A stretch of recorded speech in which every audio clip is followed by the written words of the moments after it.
BNP এবং জামাতের মতো দলগুলো লোভী হয়েছে এই নির্বাচনে। কিসের লোভ? তারা আওয়ামী লীগের ভোট পাওয়ার চেষ্টা করছে। আপনি যদি স্থানীয় পর্যায়ে যান, যেখানে আওয়ামী লীগ নেতাদেরকে কে প্রোটেকশন দিয়েছে, কার ব্যবসা কে বুঝে নিয়েছে, অথবা তাদের ভোট ব্যাংকে আমার কাছে আনা যায় কিনা। কেননা আমাদের নির্বাচন পদ্ধতিতে আপনি ৩০০টি জায়গায় বিজয়ী হওয়ার চেষ্টা করছে দলগুলো। কাজে স্থানীয় সিচুয়েশন, স্থানীয় ফ্যাক্টর, স্থানীয় প্রভাব প্রতিপত্তি কিন্তু গুরুত্বপূর্ণ।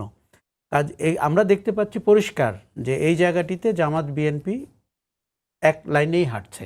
সেটি হচ্ছে যে যেহেতু আওয়ামী লীগের ভোট আছে এবং আওয়ামী লীগ ওই সময়ে যারা আওয়ামী লীগের সাথে ছিল তাদেরও আছে, কাজে এই ভোটটাকে কি করে চ্যানেলাইজ করা যায় যাতে আমার প্রার্থীরা বিজয়ী হতে পারে। আচ্ছা, প্রচারণার জায়গায়, কমিটমেন্টের জায়গায়, ভঙ্গির জায়গায় নতুনত্বের ব্যাপার, এটা কিন্তু আমি স্বীকার করি। দেখুন, বিএনপির আগের ৩টি শাসন রয়েছে। কাজে বিএনপির পক্ষে বলা যে দুর্নীতিহীন শাসন করব, এটা কঠিন। কেননা তার অতীত দেখলে আমাদের কিন্তু দুর্নীতির অভিযোগ মাথায় আসে। কিন্তু জামাতের পক্ষে এটি বলা সহজ, কারণ তারা কখনো সরকার পরিচালনা করেনি। আবার তারা যেই সরকারে 2জন মন্ত্রী ছিল, সেই সরকারে দুর্নীতির অভিযোগ ছিল, তারা কিন্তু পদত্যাগ করেনি। কাজে আপনি জামাতি ইসলামী একটা নতুন বাতাসে রাজনীতি করার সুযোগ পেয়েছে। শোনেন, 100 বছর পরে হলেও 71 সালে জামাতের ভূমিকার জন্য তাকে জবাবদিহি করতে হবে। এটা হচ্ছে বাস্তবতা। এখন এটিকে আপনি জুলাই দিয়ে পাশ কাটাতে পারবেন না।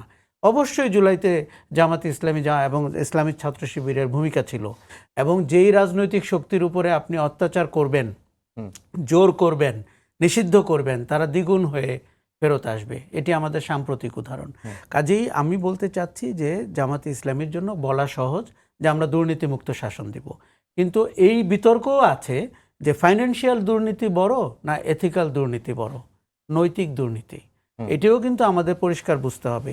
অর্থনৈতিকভাবে দুর্নীতি তো আমাদের চেনা, কিন্তু আপনি যদি বাংলাদেশ রাষ্ট্রকে পথহারা করে দেন, রাষ্ট্রের আইডেন্টিটিকে ভুলিয়ে দেওয়ার চেষ্টা করেন, অথবা আমাদের যে গতিমুখ তৈরি হয়েছিল তার জায়গায় একটি নতুন গতিমুখের দিকে আপনি নিয়ে যেতে চেষ্টা করেন, সেটি কি আসলে জনগোষ্ঠীর উপরে রাইট হলো কিনা, এই বিতর্ক আগামীতে হবে। দেখুন, 2026 সাল এখানে আটকে থাকবে না। এরপরে 5 বছর পরে, 10 বছর পরে, 20 বছর পরেও কিন্তু আমরা এই বিতর্কগুলো করব। তবে আমি মনে করি যে জামাত একটা সুযোগ পেয়েছে, এবং এই প্রথম ইসলামী দলগুলো এক হয়েছে যারা অতীতে নিজেদের মধ্যে বিতর্কে বেশি ব্যস্ত ছিল, এবং এনসিপিকে তারা সাথে পেয়েছে যারা জুলাই অভ্যুত্থান এর ফ্রন্ট লাইনে ছিল। কাজেই এই সুযোগকে তারা এখন যদি ভোটের মাঠে সঠিকভাবে রোল আউট করতে পারে, তাহলে জামাতের নির্বাচনী ফলাফলে একটা সিগনিফিক্যান্ট প্রোগ্রেস হবে বলে আমার ধারণা।